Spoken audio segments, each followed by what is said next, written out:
Afternoon.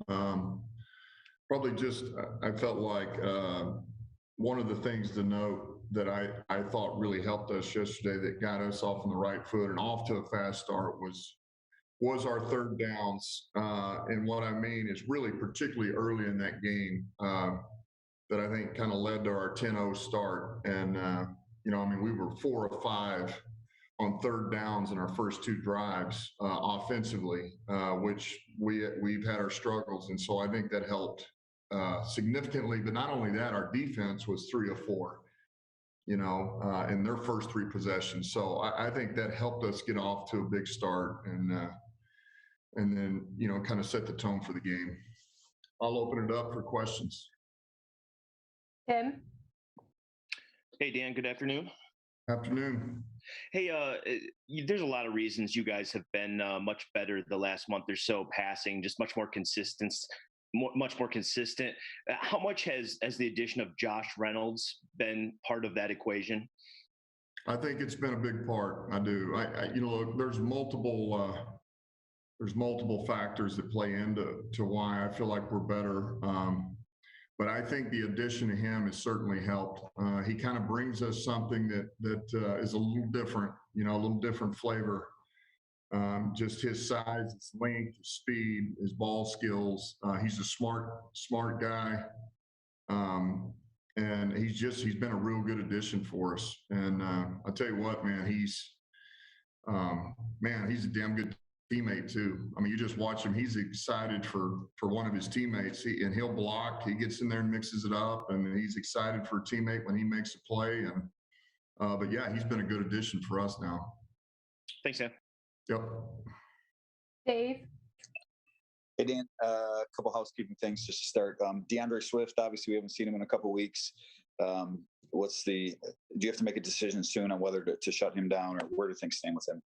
No, I mean, look, I still think we're taking this week to week, day to day. And there again, I know as of this morning, he's better than he felt last week. He feels better than he was, I guess, Saturday when we worked with him. So our plan is to work him back into practice this week and see how he feels. And when he's back, when Jamal is back, what role do you see for Craig Reynolds?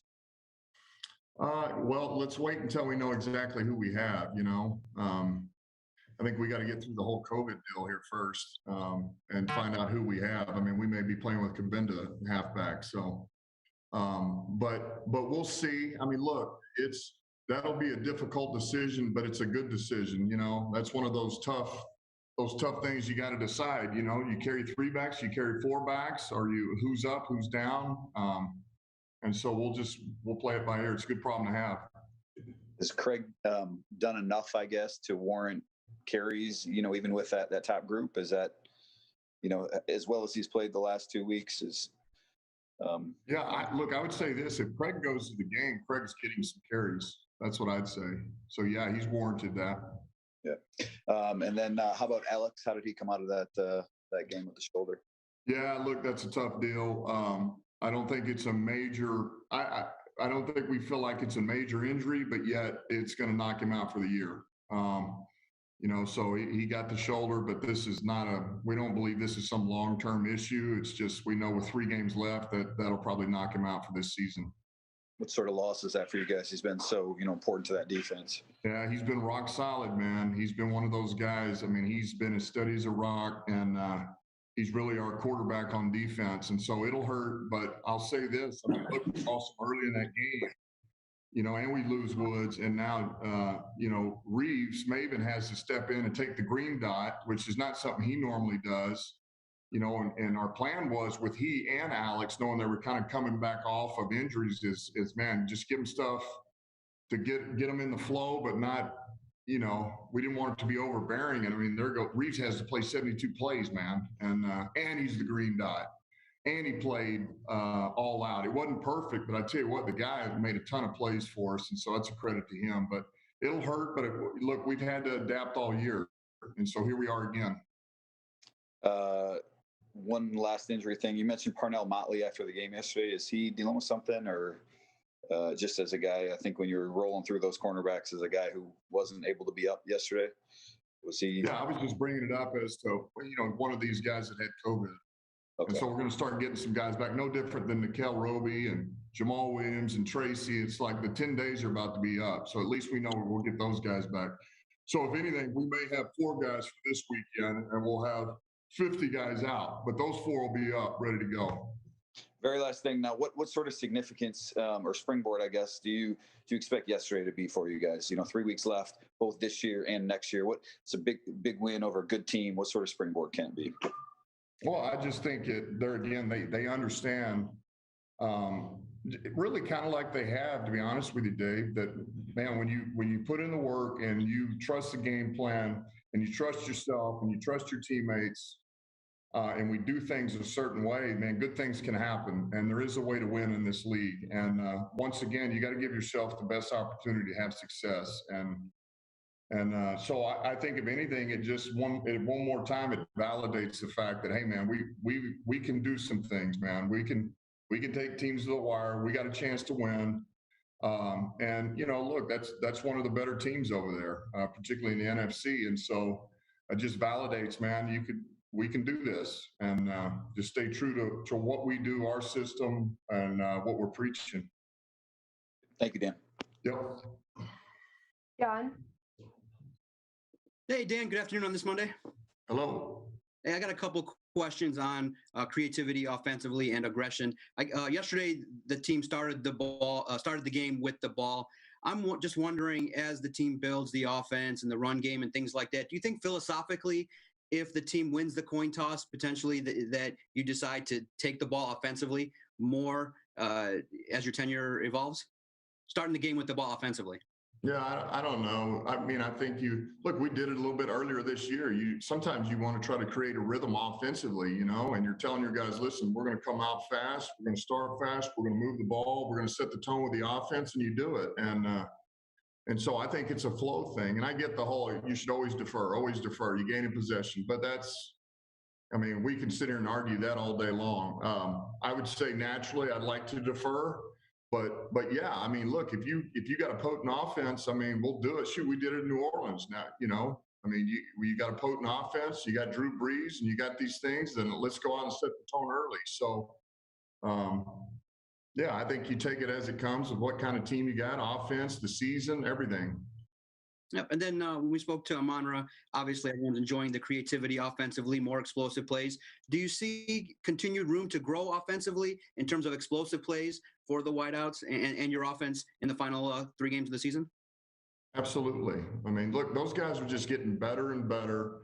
And it's just, they're starting to mesh between just the quarterback and them, the addition of Reynolds. I've talked about Ben Johnson just bringing clarity. Look, I think L's doing a heck of a job of those receivers, and there's just been so many little details to what we've been doing that just needed to be honed in on. And I think that, it just is. We're starting to clean a lot of that stuff up, and the trust is really starting to grow between all those guys in the pass game. And certainly the protection makes a huge difference. We got some guys up front now that can protect, and that goes a long way. So, yeah, I'd like to say, yeah, there is room to still grow. There is room to continue to create explosives. Thanks, Dan. I appreciate your time. Yep. All right, a couple more. Corey. Hey, Dan, how you doing this afternoon? Good. Hey, I just really have one question to kind of piggyback off of what Dave said. Yesterday after the game, the clip has already went viral on the team's social media. You were saying, welcome to Detroit, basically just showing a lot of emotion after another win. Is that the type of brand of football that you're trying to instill in the Lions locker room so that it will attract, potential free agents next year, get guys that you're scouting in the draft, excited to come? Is yesterday an example of the type of brand you're trying to instill here? Yeah, I think so. I think the latter part of what you said, I think, is a byproduct of what we are. Hey, if that that's inviting to other players or free agents or whatever, that's great. But that wasn't my first thought. My first thought is with this team and these players and them knowing that, hey, man, we said we were going to do this from the get-go, and we do. We want to be a physical bunch. We want to play with a lot of intensity. We want to try to control the game somewhat, control our possessions. We want to convert and feel like we can we can kind of open up the playbooks or the game plan offensively and defensively. So yeah, now that being said, look, yes, that's more my brand of football, but I don't see if it goes that way, great. But believe me, as I'm as eager as anybody else now to throw the ball down the field a little bit. I got no problem lining up and running it 50 times if you just continue to whelp on somebody. But also, man, I want to let our receivers cut it loose too, man. Let our quarterback throw it downfield, and because I think we got some guys now that are really showing up. At receiver group, I got a lot of respect for those guys the way they're playing right now. And just to follow up of that, just taking a step back from it, the game took place last night. I don't know if you reviewed the tape, everything from yesterday, but is there any more positive that you took out of yesterday's game that, you did not touch on yet? No, I mean, I felt like most of it was hit. I felt like we set a tone early, and there was a couple of things that maybe we didn't talk about, but most of them we did. But look, offensively, man, for us to come out early and do what we did and convert on third down, I mean, that was huge. And I opened up with that.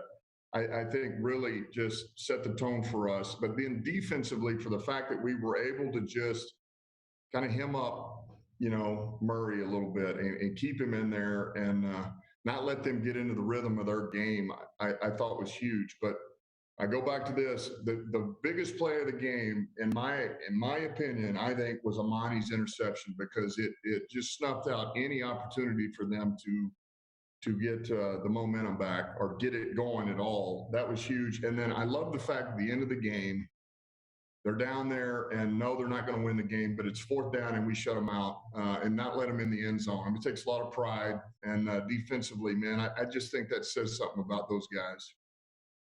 Thanks a lot, Dan. Yep. Last one, Justin.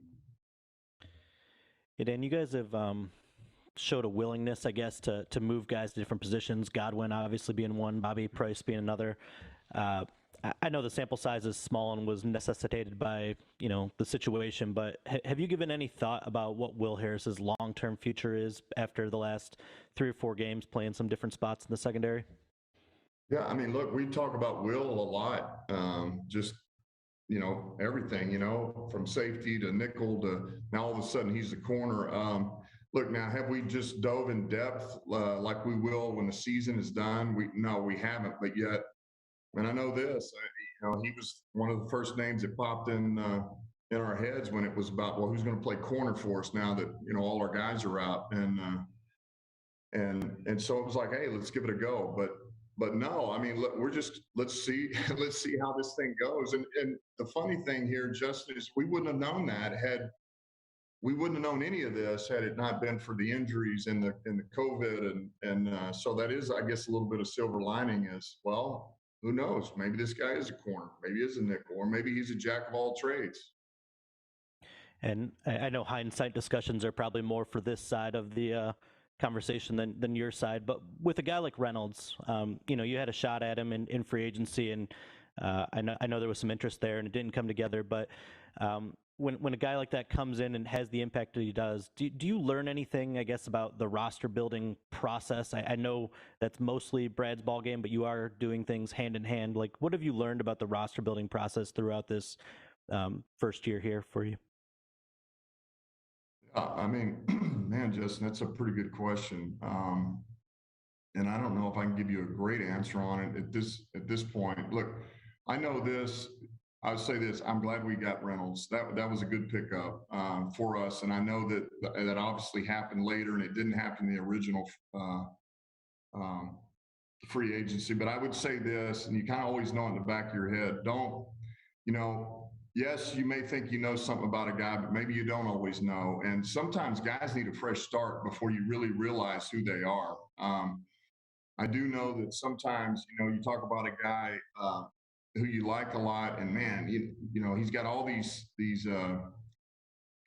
qualities about him to really be a leader, really help your team in other areas other than production. And man, it's not until the guy who is the perceived leader in the room leaves before you really see the full potential of that player come out. And I think just production as a player is the same. You never know, man. And for Reynolds to be able to come here and, he wasn't necessarily the guy out there, I'm just talking about LA in general, forget Tennessee, but, Cooper Kupp was the guy and he did all these things in Woods. And so he was kind of odd man out somewhat. He was, and for us, he's a little bit more of a showcase right now. And I think that's big. And you can see his confidence has really rose because of it. Thanks, Dan. Yep. One last quick one, Kyle. Hey, Dan, just to piggyback real quick off Justin's question on Will Harris. He's obviously put in a tough spot, a new position, and it seemed like he played pretty well. I'm just curious, now that you've seen the tape, what do you think of the way Will played yesterday? Listen, I thought he played pretty good. And probably one of the biggest things is knowing that this is your first start at corner and you go out there, his name really didn't come up. And so I think that's a major positive. I mean, we didn't talk about this guy getting put in a bind or getting exploited or anything like that. I mean, I just thought he went in there and battled. I think it was a perfect game plan for him. And the fact that he was open to it, and it allowed him to play with his athletic ability and cut it loose and play aggressive. And he did that. And even the penalty that he got, I thought was, listen, we live with those now. He's trying to be aggressive. He gets his head back a little late, but I mean, those are things to build off of, and it's encouraging to see. Thanks, Dan. Yep. All right. Thanks for your time, Coach. Okay. Thank you.